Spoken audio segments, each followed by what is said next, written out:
I'd like to start with Mr. Grove and ask who's in favor, of course, of 788. Why, in general, do you think that it's important to vote yes on State Question 788? Okay. Well, if you've been paying attention, you would know that the medical community, the legislature of Oklahoma, and basically most of the people that I've encountered in the state of Oklahoma have acknowledged that medical cannabis is effective. The consensus is here. We've all agreed that cannabis is medicine. So now the question is, how do we implement that program? How do we provide access to medical cannabis in Oklahoma?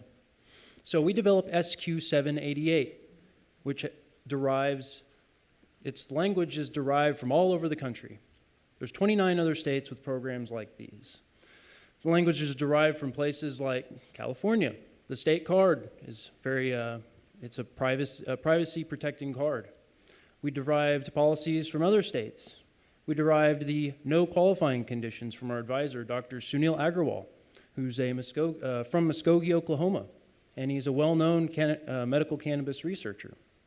So SQ 788 is a good bill, and what it's going to do is provide access to everybody who needs it in Oklahoma, and it's going to create a free market industry that is not constrained by the government and where prices are not set by arbitrary government agencies.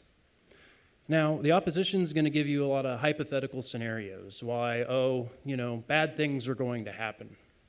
But I'm here to give you actual data, statistics that have come out from 29 other states that have programs like these, and to tell you about real people here in Oklahoma who are suffering, like veterans like Cody Barlow and Todd Larkin, who have severe PTSD and are being fed a cocktail of pharmaceuticals, destroying their kidneys and their liver. And they know medical cannabis works for them because they've tried it in a legal state. These are the people that will be denied access if we see these programs that are not too broad established in Oklahoma. People like Carver Jenkins, who has 80% of his brain missing. There's no pediatrics program in SB 1120. He would be left behind. So if you don't want to leave people behind, if you want a medical cannabis program that works for everyone in Oklahoma, if you want to give doctors the freedom to make medical decisions and take that out of the hands of law enforcement and the legislature, neither of who have the expertise nor the experience to be making these decisions, then vote yes on 788. Because the reality is that medical cannabis works. We've acknowledged that. And like David said, it's a state statute. So if you're concerned about some detail, that's going to evolve. Those details will change. We're working with the legislature through multiple lobbying efforts in order to ensure that the enacting legislation that comes out of a possible special session would be the best enacting legislation for the people of Oklahoma. And we're more than willing to make compromises. Thank you. Thank you. Dr. Hausheer, why in general do you think it's important to vote down this state question? Thank you, David. There's a number of reasons. I represent tonight the Oklahoma State Medical Association, which is the physicians here across the state. And in that endeavor, we do support reclassification of marijuana from Schedule I authority controlled substance over to Schedule II for purposes of vetted research in the realm of medical marijuana. State question is not a bill, sir. It is a state question. It cannot be altered at all prior to the vote. I understand that we can work on that later, but as is written, which is, as I understand your question to be, we definitely oppose the question as written because that's how it has to be voted on. It cannot be amended or altered. It's not a bill. Basically, it's not medical marijuana. As physicians, we don't, do you need me to bring that up, sir? Is that better? Thank you. I'm sorry. In the realm of human medicine, sir, we never recommend medical treatments for humans based on anecdotal, low quality probability, Facebook time, YouTube videos, legislative endeavors, public opinion.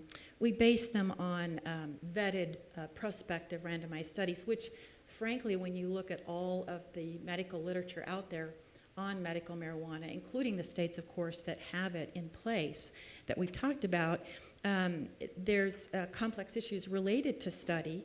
And really, when you look at, let's say, we know that there are several things that come to fore that it looks very promising for. And when we look at the variability among those different states that have medical marijuana in terms of treatment parameters, you can't get the same answer in terms of dosage, in terms of form. Do we ingest it? Do we use tea? How do we prescribe it? And not only that, but on a research aspect, we don't fully understand at this point things like tolerance to it or dependence on the drug or things like desensitization. In other words, if we prescribe it for a patient for a particular ailment, does that in fact mean that it goes up and we have to give a higher dose? There's many things we do know and we're learning, but even as long as it's been around, there's so much we don't know.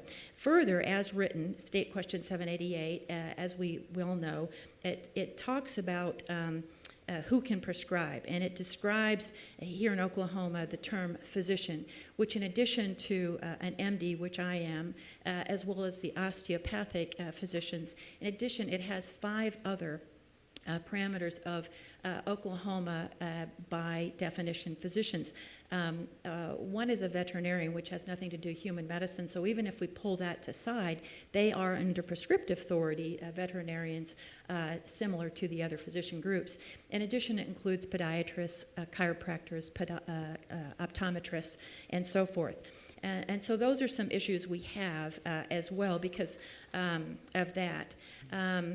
It's when you look carefully at the states that have had this type of regulation, you can look and easily find that they claim in 30 seconds you can have a certificate. And what they do, it looks like, is have like a physician such as myself FaceTime and just allow the patient for any reason or no reason, which is my next point.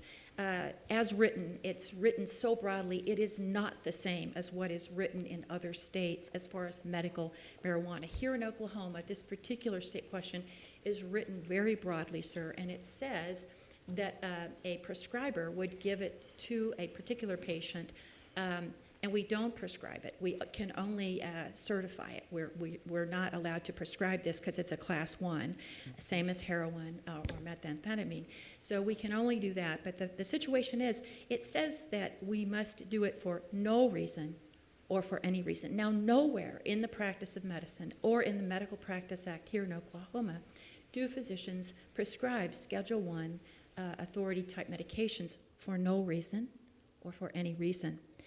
Instead, we care about our patients. We want focused things. Now, I would understand if a patient was end stage or at their wit's end, they have tried many, many other things, and we need to explore that.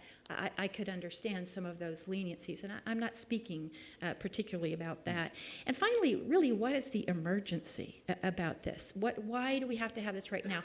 3 weeks ago, I met as president of Oklahoma State Medical Association with the interim director for the Department of Health here in Oklahoma, really to better understand their ability from a financial standpoint as well as from a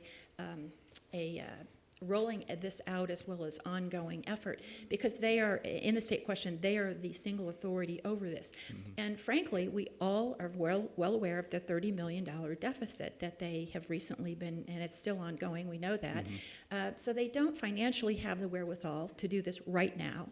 And number 2, they don't have the manpower. They're still furloughing mm-hmm. some of their employees. And so these are concerns to us, like, why do we have to do this right now? Why don't we think about this, allow that particular group maybe to get more mm-hmm. on their feet, okay. get established, and let's be thoughtful. It's not like it's an emergency. Okay, thank you.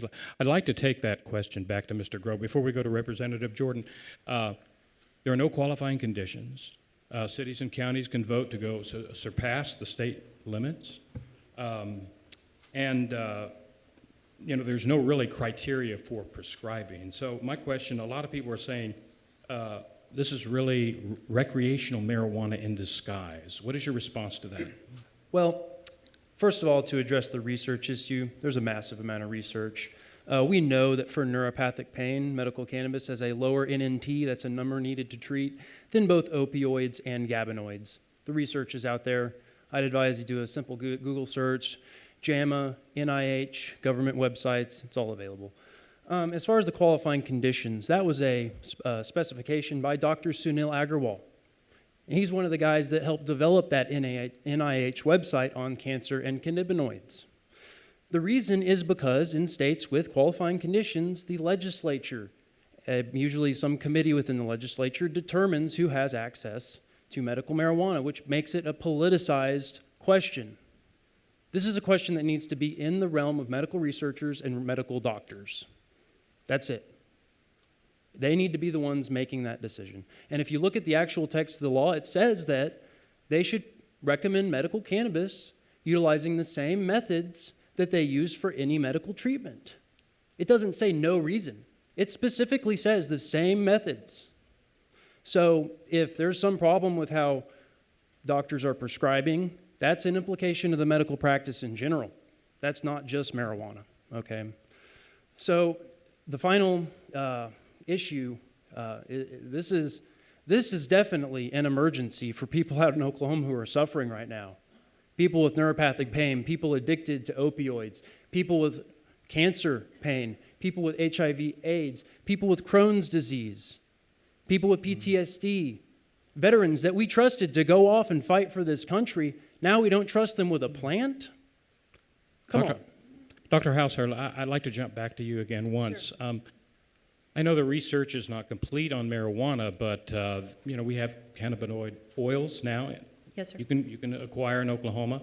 So if people in a state that has so much, so many problems and so much suffering, why deny people something that they feel will alleviate their physical and mental pain? We don't deny that tonight. So basically, even if we had medical marijuana here, we still have some concerns with the federal oversight issue and concerns. Number two, we compassionately care about our patients, particularly the ones you're speaking about who kind of fall out. They don't respond to the typical first or second line treatment parameters we would use, such as PTSD or such as multiple sclerosis, spasticity, chronic pain, issues like that. So we do care about that. We're not turning our back on that. We do, we see those patients every day. That's our normal day here. And we do care about that. We're not trying to remove that from them or that hope. They typically do use it currently here in Oklahoma, as you stated earlier, for certain aspects, and that's true. I would say as a whole, the Oklahoma State Medical Association is not necessarily against medical marijuana. That's not what I'm here to say. What I'm here to say instead is that State Question 788 as written, there are a lot of gaps in that as far as even the people you're talking about, because they're desperate. They want help. They need answers, don't they? But what we need is vetted answers, don't we? We need reliable answers. They could go to Colorado. They could go to 10 different states, pick whichever ones you want, that currently have it, and they'll get 10 different answers for their same ailment.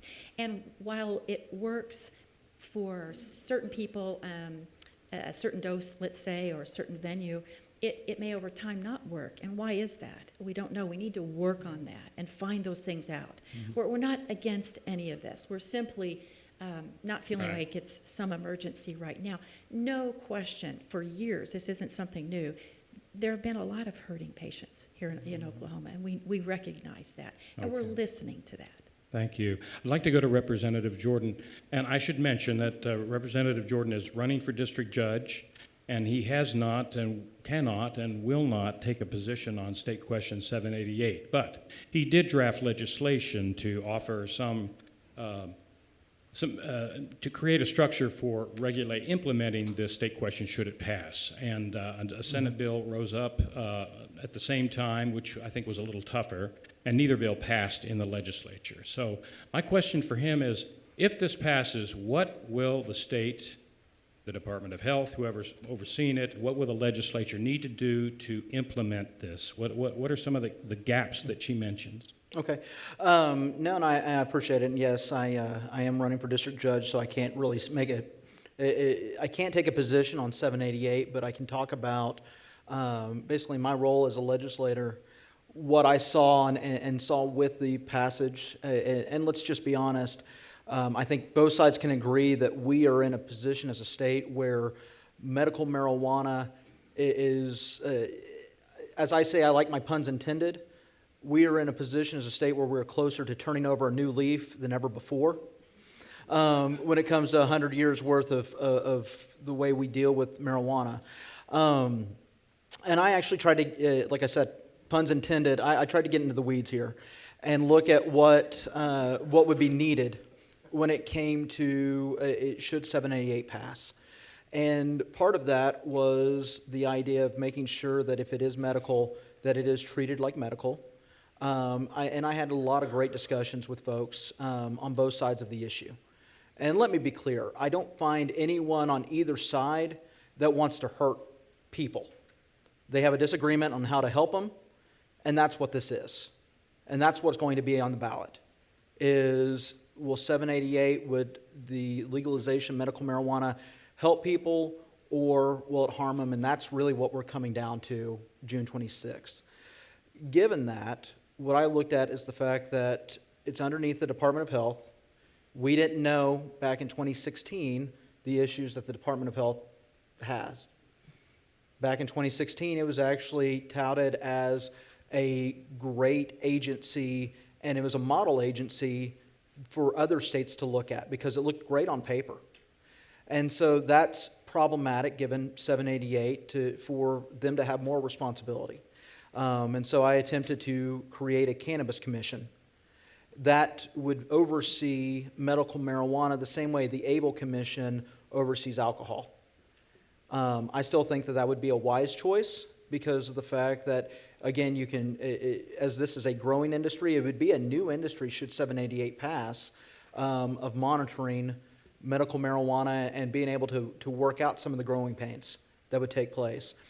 Some of the ideas, and this actually came from the proponents of 788, bringing to me things that they foresaw was seed to cell tracking, making sure that there was testing, laboratory testing, as batch numbers, as batches were sold from a commercial grower to a processor to a dispensary, and setting up laboratory testing to make sure that it's a clean product. You don't have the issues of someone using a pesticide when they are growing it, that pesticide stays on the plant as it goes all the way to the consumer, making sure that it's a clean product that gets to the consumer. Also, making sure, because again, there's no, we are knowledgeable, we understand that this is illegal at the federal level. It's violating federal law, and so because of that, you can't just naturally adopt the FDA regulations. What you have to do is you would have to implement them at the state level as well. So those are the things that I would foresee. Also, talked about licensing. One thing that came up with, and I would still, I would say it's a wise decision, is in 2 years we're actually going to be going off we're going to go off our current driver's license model and go to real ID. We're going to have a lot of old equipment that is going to be in tag agencies, but how to do the licensing. There are actually 30 instances to keep from having forged licenses. Well, that equipment could actually be possibly used for the marijuana card should 788 pass to make sure we're not having forgeries. Making sure that we know who's selling. Again, those are the things I think that we're going to have to take place. Again, in understanding the way the state question was written. I'd like to ask you as a follow-up. Let's say the state question passes, and the legislature calls a special session, as some have talked of doing, to implement this. Do you think, or how confident are you? What's your take on whether the legislature will try to find ways to sort of undermine elements of the state question without compromising it so much that would create a legal issue in front of the courts? I think that first off, just knowing the mindset of the House, there was not really a lot of people that wanted to even to go against the will of the people, as it's put.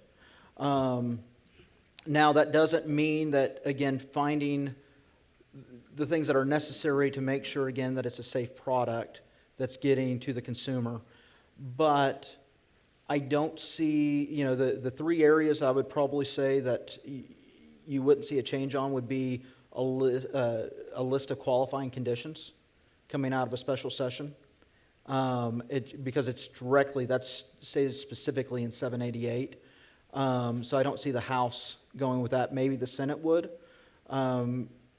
The idea of how to modify the licensing. Again, that take, especially given how new it would be on a special session, because we're talking probably in July. And then it may be some regulations on home grow, but I don't know how if you would see the House change that too much. Now, that doesn't mean, again, the inspection, the factor of making sure, again, having it laboratory tested, having some regulations as far as who could be a processor. I know for a fact that I had concerns about people trying to do processing at home in a open loop system or basically my take is it needs to be a closed loop system, because it can be very volatile if not done correctly. Mm-hmm. But that would be the stuff that the legislature would definitely be looking into to make sure that it's done correctly. Okay. Dr. Hausheer, let's say some qualifying conditions were added. Would that be acceptable to the medical community? Would they be in favor of the state question adjusted somewhat by the legislature afterward? It's a great question. So some of my colleagues, I'm sure, no matter what, are against any kind of marijuana, and some are very much for, and then there's a group in the middle. So we have a little bit of everything in medicine, because frankly, physicians really are just now starting to look at this very carefully here, particularly in Oklahoma. The state question, though, really as written, cannot be amended or changed in any way, shape, or form. And so if we're tonight talking about whether we should vote yes, up, down, it has to be a down as written regarding what you're saying, because it really doesn't fly. It has a lot of gaps in it and concerns, quite frankly. The gentleman to my left was talking earlier about things that we could do should it pass, but that's not what the question says. If you read it exactly as is, it can't be amended, as he's saying. It can't be changed. So I would really prefer to make some of these very important observations and bring teams of really good people together. Mm-hmm. And let's, like tonight, let's talk. Mm-hmm. Let's get it worked out. Let's figure it out together, instead of ram this through already a Department of Health that's really limited in things. May I interject? Sure, go ahead. That's actually wrong, because if we're coming in for a special session after the ballot is passed, it can be amended. It's statutory language. That's absolutely wrong. But you can't go too far, right? We can't go too far. I mean, I don't see the will to go too far, but to say that we can't amend statutory language, that's completely wrong. Mr. Gross, go ahead. What? Yeah, and I would just mention that was always the plan. The first two initiative petitions that we ran, we tried a constitutional amendment, and that required about twice as many signatures than this one. So our plan was always to work with the legislature. It's only 5 pages for a reason. It states there's a committee of 12 individuals that will be established to produce further rules and regulations. So. Dr. Hausheer, go ahead. Yeah, I was just going to say, perhaps I wasn't clear in my earlier statement. What I was trying to say is, as written, State Question 788 cannot be changed. It can be, what you're speaking to is, should it pass, then what do we do? Which is what your question was, David. And that's different. What I am saying is different. I'm saying, as written, we cannot tonight on this stage change that. You can't, I can't, we can't, as is. Okay. We have to vote up or down as it is. That's all I'm making the it point would of. be the language on the ballot is what folks are voting on. That's correct, But to sir. say that it can't be changed, that's Beforehand. wrong. Yeah, Beforehand. Yeah. Beforehand, sir, yes. And we'll go to the audience in just a second. I'd like to ask Mr. Grove. The quantity of marijuana allowed in the bill. It's one study found that it's sort of on the high end of what all these other 29 states have, but not the highest.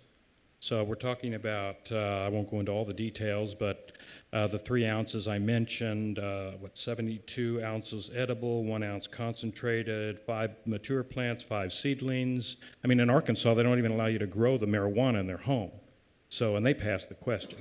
So, is that a valid concern of people that you're just really opening it up to little marijuana farmettes all around the state? I don't believe so. If you look at the other states that have medical marijuana programs, the enrollment's around 2%. And the reality is that marijuana is already in the state illegally. There's already edibles in the state illegally. There's already edibles in the homes of children illegally. And the reality is that there's never been an overdose death recorded on marijuana. Never. And there has been thousands of deaths recorded from acetaminophen, a simple over-the-counter drug. There are no limits to the amount of acetaminophen I can have in my house, I can carry in my vehicle. So the quantity limits are basically set to help law enforcement deal with this issue, to prevent any marijuana from entering the black market as much as possible. But we don't want to constrain patients. So the 72 ounces of edibles, that says nothing about how strong the edibles are. What if I put a handful of milligrams of cannabis oil into a couple pounds of spaghetti? Because, you know, for instance, I'm a caretaker and my grandmother who has arthritis is going to be eating on that spaghetti all week. Now you're going to tell me she should go to jail because it's a little over, 4 pounds of edibles? I don't see the issue with quantities. It comes from an ignorance of how marijuana works and how there's never been an overdose death. Dr. Hausheer, any concern on the part of the opponents? Yes, sir, there are. So to make a claim that there's absolutely been no lethal event occur because of medical marijuana is simply an unknown sort of thing. We can't say that because there's no depository right now, sir, in any of these states across the land to whereby we can, as physician providers, report such things. There isn't a repository there isn't that sort of thing. It's not that easy to track. It would take some working, and we could do that. We could look and we could set that up. But to say that there isn't true. For example, I would further say that pure water kills if given too much. Pure water, and we love water, don't we? We love water, and so water alone, and it's not a class 1 controlled substance, can kill, and it does kill on a regular basis. People consume too much all at once, and it kills them. So we know as physicians to avoid those things. I'm using that as an example, but it's a very real one, and it's something. So again, just we need to be careful. As physicians, we so care compassionately for our patients, and we want them to be safe. We want to do the right thing for them. We're not opposed to them exploring new treatment options at all. If that seems pertinent and appropriate, that's practice of medicine, and we do that for them. Thank you. Thanks. Let's open it up to questions from the audience. Just raise your hand, and we have Sophie and Sierra over here. Question, the closest one you have right there. Okay, from my understanding, the properties of medicinal marijuana and the other kind of marijuana are completely different. The plants look different. One is squatty with broad leaves. One is taller with skinny leaves. The medicinal marijuana has high CBD, low THC. Is that correct? You're looking like you're saying no. No. All marijuana is effectively the same. There are 2 main differences. So that we have hemp and marijuana. Hemp is a genetic cousin of marijuana, and hemp products, or what's the CBDs, are what's legal in Oklahoma today. The idea that CBD is somehow the medical marijuana is not true. If you look at Nova Lay, who's a small child with severe seizures due to percentage of her brain missing from Texas, the cannabis oil that she uses is a 10-to-1 THC to CBD ratio. She uses a great amount more of THC than CBD. So that's a common misperception. And what you got to understand is even the recreational marijuana is the same as the medical marijuana we're talking about. Okay, that's fine. Thank you. Uh, Another question. Could I respond to that as Go well? ahead if you have Would that be something all to right, sir? Just another point, just not to make light of marijuana, marijuana is actually a complex molecule of over 400 different aspects. He talked about the THC component. There's different strains of this. It's not just one size fits all easy. Sometimes we try to make it sound that way for you, but really it is kind of complex. And I would just suggest you study it a little bit because it can be very confusing. Thank you. Back there. Thank you. Just want to say thank you to Representative Jordan. He and Representative Eric Proctor were the only two legislators that filed anything dealing with this language in an effort to try and clean up some of the language. My question is to Representative Jordan. If 788 were to fail, what do you think is the likelihood and when would the legislature take up something resembling a medical marijuana bill? Honestly, just given the fact that I was the only one on the House and I'm leaving to run for judge, I don't know who would be taking it up without the ballot initiative on the House side. Potentially Representative or Florida Leader Eccles, maybe Representative Kennedy. At the same time, I think you would see kind of what happens with any other state where, you know, the first time it fails and then the second time it gets brought back up on a different ballot. I will mention, as some of you may know, that there's an effort to collect signatures for two other state questions. One of them would be a constitutional amendment for medical marijuana. It does have qualifying conditions. The other question would be recreational marijuana. So it almost seems like a chess game going on here with the opposition rising up, and now they're trying to put two other questions on the November ballot should 788 fail, but who knows? Just a clarification, our organization is focused 100% on 788 and medical marijuana. Okay. Another question. There. 3 years ago, I was diagnosed with epilepsy from having grand mal and petit mal seizures. I was given a cocktail of different medicines to try to prevent these seizures. Nothing worked. I went to the Mayo Clinic in Minnesota with some of the best neurologists in the whole world, and they recommended that I used marijuana. Ever since, I have smoked marijuana every day. I have not had a seizure since. I don't understand how in the hell, if the best neurologists recommend this, that it can be based on flawed science, like you said, from YouTube videos. That's my question. Thank you for your question. And just real quickly, just for clarification, you drove here from Colorado this morning, right? Yes. Okay. All right. So, sir, I trained at Mayo Clinic. That's where I learned to do what I do. It's a great place. It's a wonderful place. No. I'm sorry, what? Must be a little out of touch then. Okay, we'll let her answer the question, no, not at please. all, sir. Not at all, sir. And my comments to you are not in any way to deter your plight, which we have compassion for, absolutely. There are many people just like you that need additional help, and I'm glad that works. But there again, why did you choose the tobacco form? Because you were told to by whoever told you to. And if there's something better, like an edible, which maybe has less lung issues for you, maybe a little cleaner for you, I don't know.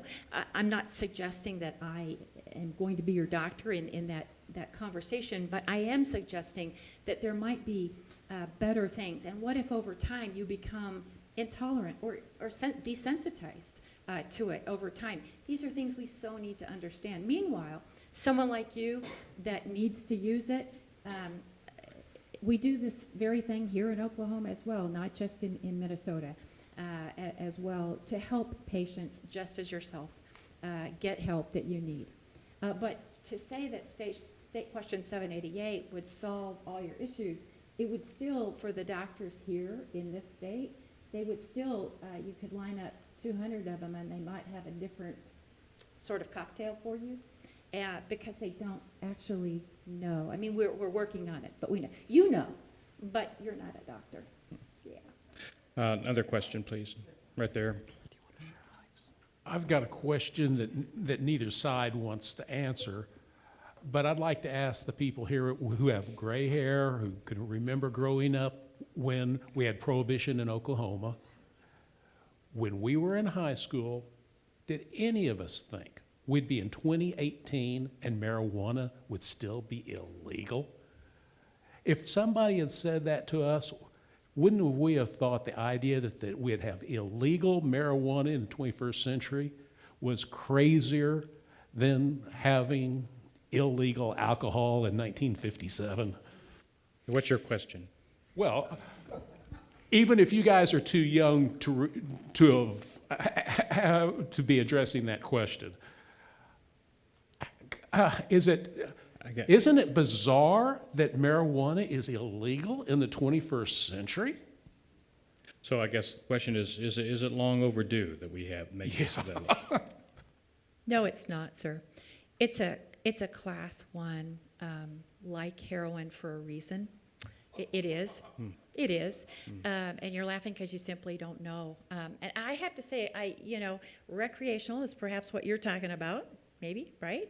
You talk about recreational marijuana, that it should be approved, because that was the only thing that was around back in the age of prohibition, right? So what you're talking about, there are some issues with it, and we really need to better understand that. We know it's addictive. We know there's a marijuana syndrome. We know that we need to be able to treat it. We know that there's no medications right now to help us in our patients as they withdraw. We clearly know there's an interweaving right now with our Oklahoma opioid crisis, as well as our State Question 788, and how do those two marry? How do they look? Let's bring your question forward maybe to now, right? And so those are things we need to look into. There's anecdotal type research going on, but prospective studies need to be done because we know there is harm. We know it is addictive. And we know on the street, which is what you're talking about, the recreational, we've got spice, we've got K2, and we know those really are associated with problems, which I know is not what we're talking about today. And so I'll cease talking about that. Thanks. Go ahead. Okay, so just to jump in real quick, yes, it's an issue whose time has come. And the reason why is because we discovered the endocannabinoid system in the early 90s, late 80s, around that time, okay? So we didn't even really understand the underlying processes, why medical cannabis worked, regardless of the fact it was in the pharmacopoeia before 1937 when it was made illegal. And the American Medical Association protested it becoming illegal in 1937. But let's talk about how it's becoming legal across the nation. We're using the initiative petition process. This is direct democracy. Democracy by and for the people, okay? This is the basis of our foundation of the United States of America, democracy. And we're utilizing the tools such as the internet for people like me, who I don't have a lot of money. We didn't spend a lot of money. We spent less than $30,000 to put this on the ballot. Compare that to other initiatives which cost upwards of $2 million. That right there is all the evidence you need to see that this is an issue whose time has come. Is there another question? Yeah. I'm going to go ahead and dumb this down. I have a condition for which there is no FDA-approved treatment. They could give me good 10 different, antidepressants. They could give me anti-anxiety medications. Those may or may not work, and I could be doing some pretty bad stuff to my body each time I try a different one. Why should cannabis not be a potential option? Just like those half a dozen to 10 different meds that they could give me that may not work are. I'd like to ask Representative Jordan, even though he doesn't take a position, what is the thinking in the legislature about that view? There are many voters and constituents out there who will say this. Yet the votes were pretty strong for the Senate bill, which was much tougher, as I said, than your bill. So. Well, and let's be correct here. The votes actually for the Senate bill weren't that strong for Senator Yin's bill. It failed the first time. I mean, it barely got out of committee. It failed the first time it was on the floor, and then it took the second time, with it being full-on title off, for it to get through the Senate, and that was on the last day of the changeover of the Okay. first deadline week. And then it was we looked at it maybe as a mechanism for dealing with the potential 788 when it got through House Judiciary. But at the same time, ma'am, first off, my heart aches for you, because, I mean, those are the same stories that knocking on doors the past 4 years, I've heard. And those are the same stories that you're hearing come out while this is taking place. And so that's one of those questions of the conditions that's where I really don't see, should 788 pass, of the legislature during a special session, not to say later on during a regular session or anything like that, to come back with, there's going to be too many try to sit in and try to, it's that aspect of, well, my folks need this. I have, people that I talk to on the doorstep that had glaucoma, so we need to have it include that as a condition. I've had, military with PTSD, so we need to include that as a condition. You start doing that, and I think personally, just knowing the legislative process, that's how a bill falls apart. It dies by a million paper cuts. So it's either an all or nothing type thing, and so for us to deal with just putting some of the regulation that would be needed in place, I think that's one of those issues that would not make it through a special session going forward. That's just me being pragmatic, not talking about the whole, like just the process or anything like that. That's just, I'm not really trying to take a side there, but just being practical of how does something actually get done in the legislature. Dr. Hausheer, briefly, did you want to add anything? I know you've spoken to this somewhat. Yes, sir. Ma'am, our heart goes out to you. We, as physicians across the state, deal with exactly this kind of story, and we are supportive of your plight for wellness and fullness of life and joy and happiness, and we're very much in favor of that. We're not anti-medical marijuana as an association, no, but it is difficult even if this passes. As written, we are tonight talking about State Question 788, not if it passes and what we might change or do. We need to really sit down and help people like you and have that discussion about medical marijuana, which is, in my opinion, not State Question 788. Let's have that discussion. Let's make that happen, maybe from a legislative standpoint. Let's do that. But in our opinion, this does not qualify. It has a lot of gaps, concerns. Thank you. We have a question in the far back. Hi, thank you for taking the time to come speak with us on all that. My David Nguyen, pharmacy student at Swansea College of Pharmacy. My question is, I understand that since this is for medical marijuana and at the federal level, it is still illegal as a Schedule I drug. I assume that the FDA will not be in control of the regulations in the production of medical marijuana. So my question is, should 788 pass or another medical marijuana bill pass, what measures will be taken to ensure that the dosage forms and just the mechanism of action and the dose be consistent across all manufacturers? Go ahead, Mr. Grove. So actually, that's a great question. And if you look at Canada, they have medical marijuana federally legal, and they have a great physician's guide. It's about like 300 pages that goes through pretty much every question you might have about this.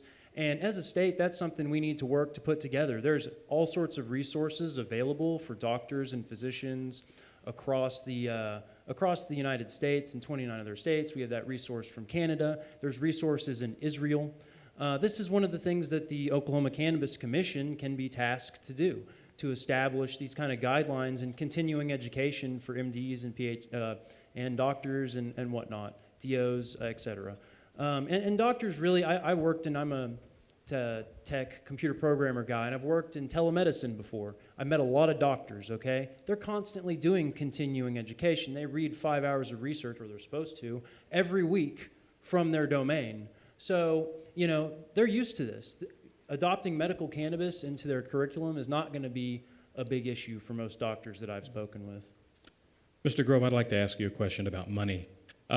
A medical marijuana license was cost $100, lasts for 2 years. In Arkansas, it's $50 for 1 year, so it's about the same. But there's a stark difference in terms of what the growers, the retailers, the packagers, the processors pay. Here, $2,500. It's really not a pretty easy hurdle to clear, really. And in Arkansas, it's $15,000.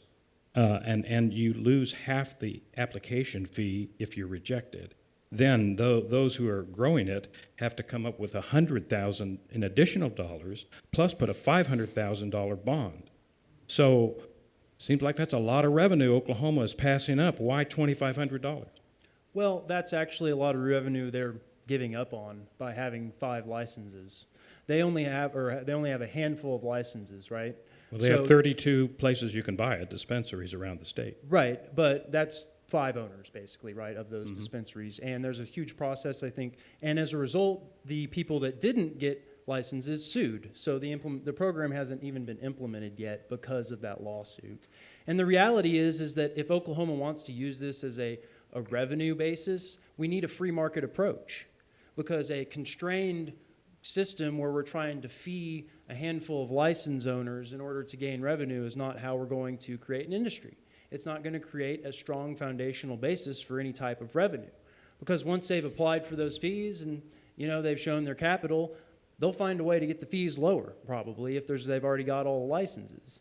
But what we've created is a system where there is no license constraints. That means that everybody can go get a license as long as you follow the requirements of 788, which are pretty reasonable for a business owner.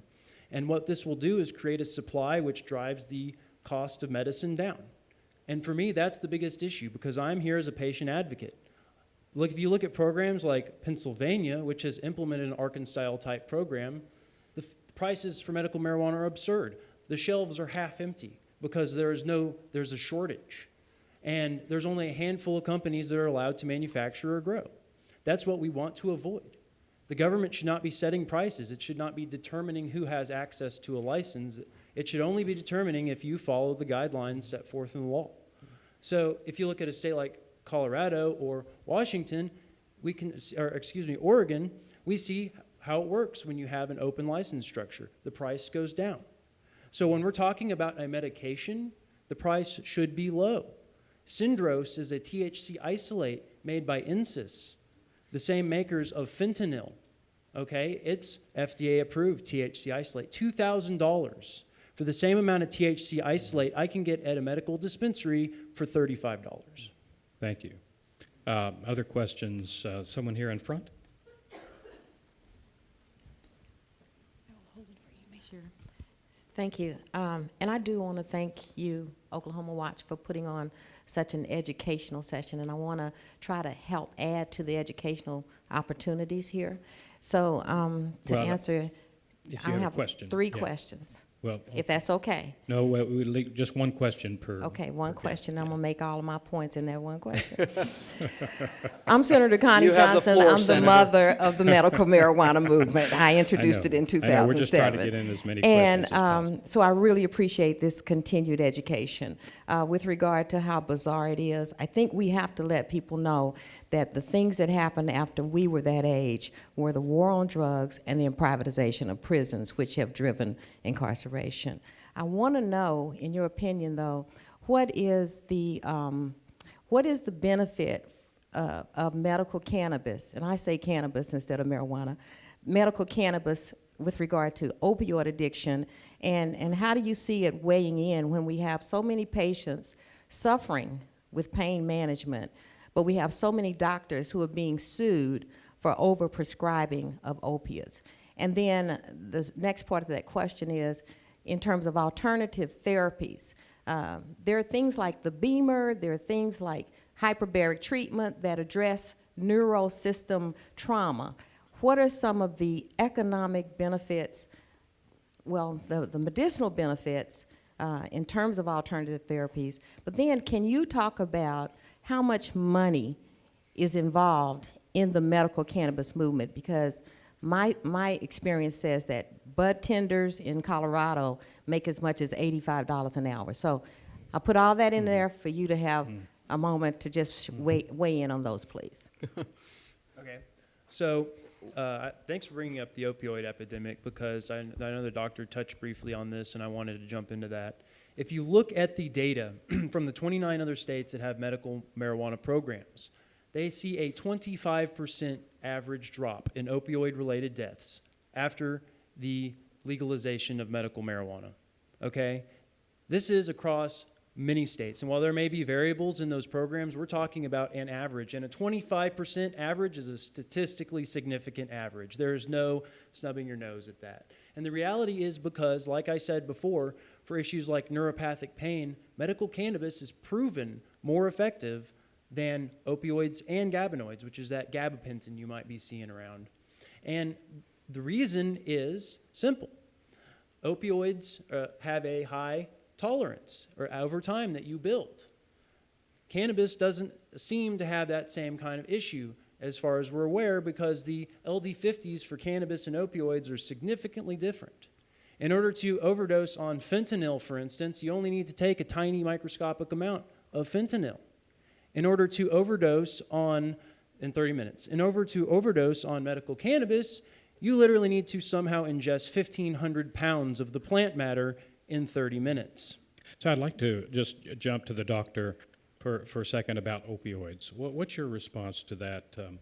That, you know, we have obviously an opioid epidemic here. So. Yes, sir. I would give you two responses. Number one, our State Medical Association 3 weeks ago had our annual meeting. We had a national opioid epidemic forum with national speakers, including Dr. Razizi, who is the DEA, the whistleblower. You might remember on CBS News, he talked, and he was with us. And we had people that just really are in the trenches every day working on this. And we talked about this because it's a very important question. And there are concerns. There are things we do know and things we don't know and things we need to know in that. I will say, second of all, in the Journal of American Medical Association, or JAMA as we call it, recently there were a couple of articles on this very topic, one of which showed that in the Medicare population, or the more silver-haired people, what we found in that was in a retrospective manner, we looked back and we noticed that the states that already had medical marijuana in place, there was a significant decline in opioid use in that particular population over what it had been, which was interesting, I thought. So it's anecdotal. We need to look at it. The other thing is there was another opinion-type article that came out as well in the Journal of American Medical Association on the opioid crisis. And the question evolves, do we, in our treatment of patients who are opioid addicted, do we allow and how do we bring in medical marijuana in that treatment parameter? And how do we do that? And what dose and what form? And there was a lot of variable opinion. So there are things we know, we suspect it very much works, but we're working on it. We don't have all the answers at this point, sir.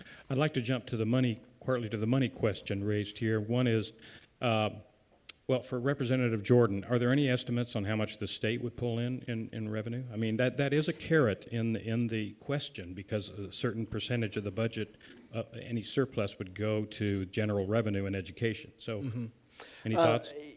You know, I'll tell you, the numbers that we look at is probably comparable more to New Mexico than any other state.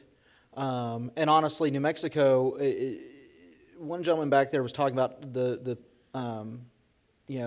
looking at pharmacology and whatnot. New Mexico is actually probably the state I would advise to look at when it comes to the regulatory schemes. But given that they have a similar population, the first year is when it probably would need some help, honestly, because you're looking at just the upfront cost of being about $3 million. I was discussing trying to pull in from a rainy day fund for the upfront costs, and then it brings in at the tax structure maybe 1.5 given as is. Now, that's not to mean, that's the first year. What happens is that we've seen in other states where once medical marijuana or marijuana in general, as it is legalized, the revenue from it it grows as it progresses. The first 2 years are the hardest. Then it's about year 3 is when it breaks even, and then it's probably year 4 or 5 when you would actually see the revenue increase, at least from the research I've done on it. How much? How much would we get? I have no idea. I'm not going to give you a ballpark as far as the amount. And Mr. Grove, the industry itself, I mean, there are little places sprouting up already in small towns in Oklahoma. They're ready for this thing to pass so they can start doing business. How big would the industry be? It's estimated to be a billion-dollar industry for the state of Oklahoma by the trade association that's currently lobbying the legislature and already, like you said, ramping up to develop that industry here. So, billion-dollar industry is going to create quite a bit of revenue from other, industries that are complementary to that as well. There's a question with this gentleman here. Just toss him the mic. You're talking about money coming in, and my question is, how much is the medical department going to lose when you start going to doctors for prescriptions and go for marijuana instead? Wait, what was the question? I'm sorry, I couldn't hear you. How much money would the doctors lose if everybody started going to use marijuana rather than going to doctors to getting high-priced prescriptions? And the pharmacy's going to lose. Is there a financial cost to the physicians? For No, this? I'm not sure. I'm trying to understand why you would ask that because it doesn't make sense to me. We don't make money. Like if I write a prescription for whatever, I don't make any money off of that. There might be a loss to pharmaceutical At all. companies. I mean, in theory, anyway. I don't. And I'm in academics and private practice. That's never been the case, so I'm not sure I understand. Maybe you think we do, or maybe there are maybe physicians that have a relationship. Maybe they own a pharmacy, but there's laws like Stark Law and things like that where we're not supposed to be doing that, so we don't. So there's patient protections in place that we don't do that. If I'm understanding your question right, sir. Oh, the pharmacist doctor. Is that what you're talking about, sir? The pharmacist? So, I don't know why a pharmacist couldn't create their own dispensary. Yeah. Mr. Grove, you wanted to say something. I would just throw in that the INSYS, the makers of Syndros, the THC isolate that I talked about, and the makers of fentanyl donated $500,000 to an anti-marijuana PAC in Arizona. So if they're spending money on it, there's probably some financial interest there as well. I'd like to ask one question and then ask the audience. We'll take one more question from the audience. There's been a lot of discussion about what would mean in the workplace, Mr. Grove. Employers or the opponents are saying employers are going to have to be concerned because they have no control over their employees, being high and showing up for work if they're not, smoking it on the job. What's your response to that? Well, if you read 788, it's very clear. If you're intoxicated, if you possess on the job, you can get fired. Nothing's going to change the abilities for employers to hire and fire at will in the state of Oklahoma. What will change is their ability to, say, utilize a THC metabolite-based drug test to determine if you are currently impaired, because there is no correlation between the amount of THC in your bloodstream and impairment, scientifically. And what we want to do is prevent uneducated individuals from punishing other people because they don't understand what impairment really is, okay? So if you're impaired on the job, you're going to get fired. But if you took medical marijuana the night before and it's still active in your bloodstream even though you're not impaired, you should be protected as a medical marijuana patient the same way we protect people we prescribe opioids, gabinoids, and any other pharmaceutical to. And the state question also says that if an applicant tests positive for marijuana, the employer cannot refuse to hire them or otherwise discriminate. Is that correct? That's correct. And that's because, like I mentioned, the current paradigm for testing for impairment by testing a urinalysis test, for instance, is not equivalent to impairment. It's equivalent to usage in the past, say, 30 days, for instance. So if you're a medical marijuana patient and you're using legally, it's really just not an indicator of anything other than you're a patient. So I believe that in the state of Oklahoma, where it's a right-to-work state and employers have the established ability to hire and fire at will, this is not going to be an issue. We'll take one more Yeah, question. hold on. On that one, actually, when reviewing the state question, I actually found room within that with 3468 to actually be able to provide more clarity with that. I foresee the legislature having to provide some clarity just to get into workman's comp law, just because of the way that our workman's comp sections and titles are actually written. But even discussing it with the pro-advocacy side, the mention was the fact that it was to create an equal class of patient, not a special class of patient. So I definitely see that being something that would possibly have to have some clarification, just basically to ease some tension and make sure it doesn't go into court. But at the same time, that was something within the state question itself where there was enough to go forward with that. All right. One final question in the back. Obviously, I think that medical marijuana is an important question to be dealt with. And listening to the gentleman from Colorado with his situations and other people that have very serious medical conditions or people with end-of-life issues, that they needs to be looked at for possibilities that. With as important an issue that it is, and the increase in children going to hospitals with marijuana in their systems, with the increase of drug driving we see in the state of Oklahoma, why didn't you draft a bill that dealt with those people that severely need this type of medication, rather than open up to any type of condition, whether it be a headache, whether it be fatigue, whether it be anything else, in the way that you did? I guess, Well, Mr. Grove. Because as an Oklahoman, I'm not about to leave any of my neighbors behind, okay? When you establish qualifying conditions, you do that. I want to leave the decision to individual doctors, all right? And yes, I agree. Those people should be first in line. But it's not you or me to make the decision whether or not which disease is more important than the other one, whether or not his epilepsy is more important than Cody's PTSD, whether or not Austin Hilterbrand, whose family had to leave Oklahoma to get access to cannabis oil in Colorado, whether or not he should be qualifying. Because I've seen scenarios where PTSD patients are left behind, where children with epilepsy are left behind. SB 1120, the Senate bill, didn't even have a pediatrics program, okay? So what we want is to treat medical marijuana like a medicine, like any other. What other medication has qualifying conditions set at the state level? None of them. Dr. Hausheer, your final comment on that? Yeah, so I agree with you. We need to have that very important dialogue. It needs to happen with a lot of different groups gathered together. It's very important. Furthermore, as written, State Question 788, as a physician provider here in Oklahoma, I know that the way it's written, it has rules, so to speak, in the language regarding children and adolescents in terms of age and so forth versus adult.